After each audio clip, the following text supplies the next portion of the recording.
અજયભાઈ આ શું કરી રહ્યા છો જણાવશો તમે? આજનું સ્પેશિયલ મેનુ એક મિનિટ ચાલુ રાખજે. આજનું સ્પેશિયલ મેનુ શું છે? કાકાની ફેવરેટ દાળ બાટી. કાકાની ફેવરેટ દાળ બાટી. ઓકે ગાઈસ, તો તમે જોઈ રહ્યા છો આ દાળ બાટી માટે આ બાટી સૌપ્રથમ તમે જે આ બાટી જે છે એ તમે સૌપ્રથમ બનાવી તો કઈ રીતે મને ડિસ્ક્રિપ્શનમાં જણાવશો કે કઈ રીતે બનાવવાની, શું છે એનો લોટ યુઝ થાય કે કઈ રીતે? ઘઉંનો કકરો લોટ યુઝ આ સાઈડ જોઈને જરા. ઓકે, તમે બહાર બાટી બળી ના જાય એનું ધ્યાન રાખજો. શું યુઝ કરવાનું? ઘઉંનો કકરો લોટ. ઓકે, હવે પછી એને શું કરવાનું? અને પછી બોઇલ કરી દેવાનો લોટ બાંધીને. લોટ બાંધવાનો અને અંદર લોટની અંદર કંઈ નાખવાનું? લોટની અંદર નાખી દેવાનું હળદર અને અજમો નાખવાનો. એના સિવાય બીજું કંઈ નહીં? મીઠું ખરું? ઓકે, ટેસ્ટ માટે. અને કેટલું નાખવાનું? ટેસ્ટ પૂરતું જ નાખવાનું ને? ઓકે. અને પછી એને બોઇલ એટલે શેની અંદર બોઇલ કરવાની? ગરમ પાણીની અંદર. તો કે એમાં કેટલો સમય લાગે ગરમ પાણીની અંદર બોઇલ થતા? જેવું ટેમ્પરેચર ઉપર. અચ્છા, ટેમ્પરેચર ઉપર બોઇલ કરી દેવાનું. ઓકે. પછી જો બોઇલ થઈ જાય એટલે આમ તેલમાં ફ્રાય કરી દેવાનું. ઓકે. તો આ તેલ બોઇલ કર્યા પછી તમે તેલની અંદર એને તળી રહ્યા છો, બરાબર ને? ફ્રાય કરી રહ્યા છો. ઓકે, દેખી શકો છો ગાઈસ તમે આ દાળ બાટી લોટ બાંધી અને એના પીસ પાડી અને બોઇલ કરી અને આ તેલની અંદર ફ્રાય કહેવાય ને? ઓકે, ફ્રાય કરી રહ્યા છીએ. અજયભાઈ સ્પેશિયાલિસ્ટ છે કે ઘણીવાર તો અમે વિચારીએ છીએ કે અમે એક દુકાન બી ખોલી દઈએ દાળ બાટીની. અને આ જે તપેલું જોવો છો દાળનું એ ખરેખર અમારું નથી, બાજુમાં માંગીને લાવ્યા છીએ અજયભાઈને બધા. ખરેખર દુનિયામાં સાચું બોલવાવાળા વ્યક્તિઓ બહુ ઓછા હોય છે, પણ ખરેખર અજયભાઈએ જણાવી દીધું કે માંગીને લાવ્યા છે. હું ખાલી એટલું જ કહેવાનો હતો કે આ અમારું નથી. ઓકે અજયભાઈ, હવે દાળ જે છે દાળનું કઈ રીતે છે કે દાળ આપણે ચણાની દાળ હોય, તુવેર દાળ હોય કે કઈ રીતે હોય? આમાં અડદની દાળની અંદર મસૂર પણ એડ કરી શકાય, તુવેર પણ એડ કરી શકાય અને અડદ પણ એડ કરી શકાય. અચ્છા, મસૂર, તુવેર અને અડદ. હા. ઓકે. તો આ ત્રણ દાળને પહેલાં સૌપ્રથમ શું કરવાનું? બાફવાની છે ની અંદર કુકરમાં? તો કુકરમાં ત્રણેય દાળ એક સાથે બફાઈ જાય ખરી? એક સાથે બફાઈ જાય. ઓકે, તો પછી એક સાથે બાફીને એને વઘારવાની કઈ રીતે? વઘારવાની પ્રોસેસ દેખી રહ્યા છો ગાઈસ કે બીજા મિત્રો પણ અહીંયા સાંભળી રહ્યા છે, એટલે કદાચ અજયભાઈને શરમ પણ એવું લાગતું નહીં, એમને જોઈને શરમ આવે એવું. તો હા, જણાવો અજયભાઈ, દાળને કઈ રીતે વઘારશો? કે આપણે રેગ્યુલર જે દાળ છે વઘારીએ એ રીતે જ વઘારવાની કે પછી રેગ્યુલર વઘારીએ? તો તે ગ્રેવી જે બનાવવા માટે લસણ, ડુંગળી અને પેલી જે તમે ટામેટાની ગ્રેવી બનાવડે એનું શું રીઝન હોઈ શકે? ટેસ્ટ માટે. ઓકે, તો એ ગ્રેવી આપણે તેલ રેડ્યા પછી પહેલાં નાખવાની કે પછી નાખવાની? વઘાર કરવા માટે ગ્રેવી યુઝ કરવાની. ઓકે, નો પ્રોબ્લેમ. અને બીજું આ મેગી મસાલો તમે લાવ્યા છો એ ક્યારે નાખવાનો? મેગી મસાલો જ્યારે આ ઉકળે દાળ. અચ્છા, એટલે ત્યારે.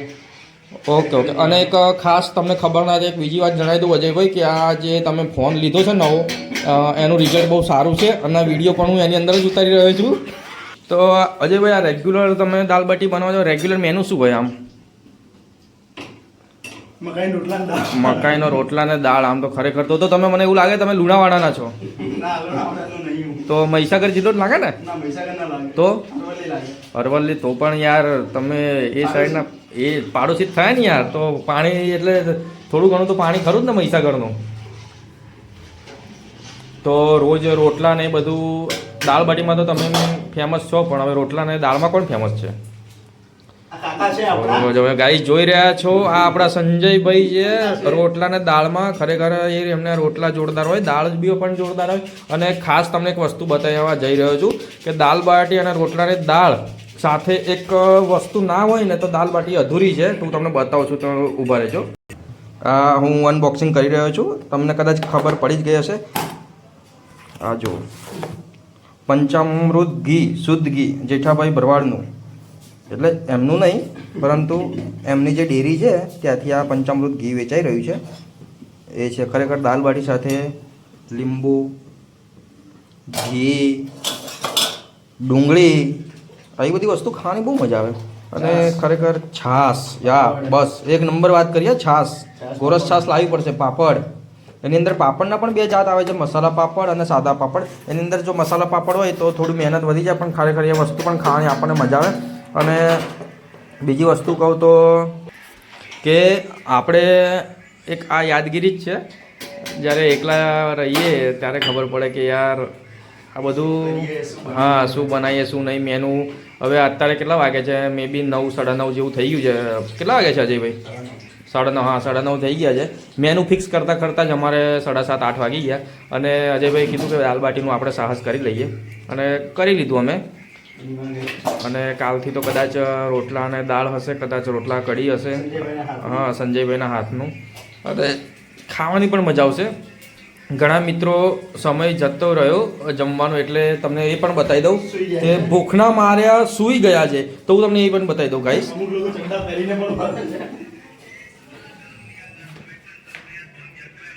આ તમે જોઈ રહ્યા છો ભૂખના મારે ટૂટિયું વાળીને સૂઈ રહ્યા છે હવે મનોમન તો ગુસ્સામાં જ છે પણ સ્માઇલ એક મીઠી સ્માઇલ આવી રહ્યા છે જરાક એમની સામે પણ નજર કરી લેજો અમારા મુકેશભાઈ છે લોકલાડીલા ભવિષ્યના MLA ફાઇનલી દાલ બાટી બની ગઈ છે દોસ્તો જોઈ રહ્યા છો બધાએ ચોળી લીધી છે એમાં આ જે ભાઈ છે ને એમણે ડુંગળીમાં બનાવી ગયા છે ડફોળ બધાને ડીશમાં ડુંગળી કાપેલી બધી જ ડીશમાં લઈ લીધી અને તમે જોઈ રહ્યા છો ડીશ જુઓ એમને અપરિણિત યુવાન છે સારી સુવાળી કન્યા હોય તો તમે કહી શકો છો આ અમારા પ્રોડક્શનના મેનેજર બજાજના મુકેશભાઈ અને ભૂખના મારે હમણાં 10 વાગે ઊભા થયા અને ખૂબ જ કઠિન પડી છે જો એ દાળ પાડ્યા આગળ હળવા લાગ્યા છે આ જે છે અમારી ગોરસની છાશ આવી ગઈ છે 2 ગ્લાસ છે મીઠું છે મારે ગ્લાસમાં ના કરીશ ભાઈ 1 ગ્લાસ હજુ દૂધ કે ચા કોઈ પીધી હશે ને એમાં સ્મેલ આવે છે બનાવ્યા ને ગેસ વગર ચાલુ હોય દીક્ષિતભાઈને ગ્લાસમાંથી સ્મેલ આવે છે શેની સ્મેલ આવે છે તમને અરે રે દારૂની સ્મેલ આવે છે એવું જણાવી રહ્યા છે પણ એ મજાકમાં જ કહે છે ખરેખર દારૂની સ્મેલ તો ના જ આવે શું છે દીક્ષિતભાઈ દાલ બાટી વિશે શું છે તમે કંઈ કહેવા માગો છો ના તો બી કેવી બની હશે આમ કદાચ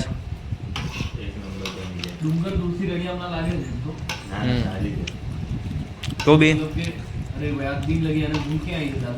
હા એ છે જોઈ રહ્યા છો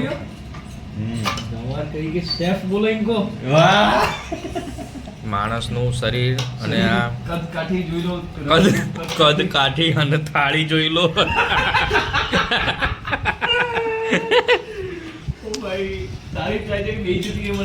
નહીં તારીફ જ થાય છે હવે તમને કદાચ પ્રશ્ન હશે કે આ શું કહેવાય કે વિડીયોગ્રાફર કોણ છે તો એ કદાચ વિડીયોગ્રાફરનું મોડું તો કદાચ ના બતાવી શકું પણ એક આ ગુપ્ત જ રહેશે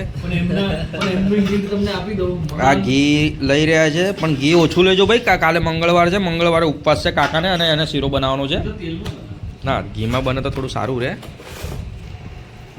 દાલ બાટી ખરેખર બની ગઈ છે અને અમે એનો આનંદ ઉઠાઈ રહ્યા છીએ અજયભાઈ ડુંગળી કાપી રહ્યા છે તમે જોઈ રહ્યા છો અજયભાઈ ડુંગળી કાપે છે ડુંગળી અંદર આજે અમે છેતરાઈ ગયા છીએ ડુંગળી અંદર એવું બન્યું કે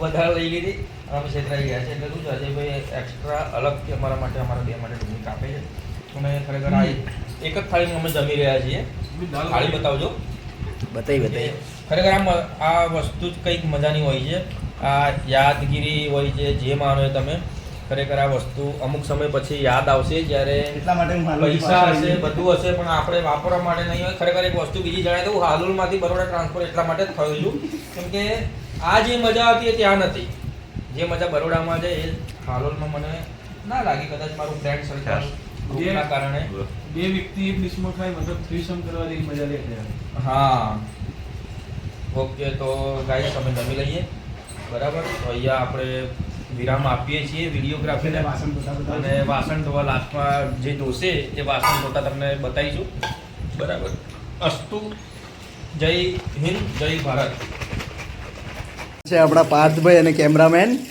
જે અત્યારે વાસણ ધોઈ રહ્યા છે પાર્થભાઈ તમને જાતે કેમેરામેન થઈને વાસણ ધોવાનો કેવો અનુભવ થાય છે ખૂબ જ સારો અને જીવનમાં ખરેખર છે ને બધા અનુભવ કરવા જોઈએ હું તો એવું માનું છું અને આ વાસણ છે બધા મૂકી રાખ્યા છે મારા માટે હું ઘસી રહ્યો છું. આ પાછળ જે બેઠા છે એ તમારા અસિસ્ટન્ટ છે ચડ્ડાવાળા. હા, એ અમને શીખવાડી રહ્યા છે કે કઈ રીતે ફિંગરિંગ અરે મતલબ વાસણ ઘસાય. એટલે પહેલા એ કૂચો નતો એમની પાસે એટલે એ ડાયરેક્ટ ઘસતા હતા. હવે અત્યારે હું ઘસી રહ્યો છું. પણ કેવું છે વાસણ છે ને પહેલા તો આ કૂચો લઈ અને પહેલા પાછળ આ રીતે કરવાનું. આમ આ રીતે પાછળ કરી રહેવું ના જોઈએ. આગળ આ તમે જોઈ રહ્યા છો આમ દબાઈને બે વખતે કરવાનું. એટલે શું છે કઈ અંદર ચોટી ગયેલું હોય વિકાસવાળું તો ખાસ નીકળી જાય. તો તમે આ પોઝિશનમાં બેસીને વાસણ ધોવા તમને કમ્ફર્ટેબલ લાગે છે? કમ્ફર્ટેબલ એટલે આમાં શું છે કે દરેકને લેડીઝ હોય તો એ લોકોને પાટલી જોઈએ. હવે અહીંયા પાટલીની સુવિધા છે નહીં અને પાટલી આપણે લાવી શકીએ એવી કોઈ પરિસ્થિતિ અત્યારે લાગી નથી રહી મને. બરાબર. એટલે આપણે આ રીતે ઘસીએ છીએ અને ચાલે છે અને ખાવાનું પતી ગયું છે અને ખવાઈ પણ ગયું એટલે અત્યારે ચાલુ છે બધું કામકાજ. તો પછી હવે તમારે મુખવાસ માટે કંઈ લેવું પડશે? મુખવાસ માટે એવું છે કે આમ તો બધા મુખવાસ માટે અલગ અલગ વસ્તુ બહારથી લાવતા હોય મુખવાસ તરીકે. મુખવાસ એ મોટા માણસોની પસંદ હોય છે. આપણે મુખવાસમાં એવું કંઈ છે નહીં, હરડે બરડે હોય તો ચાલી જાય. બાકી 5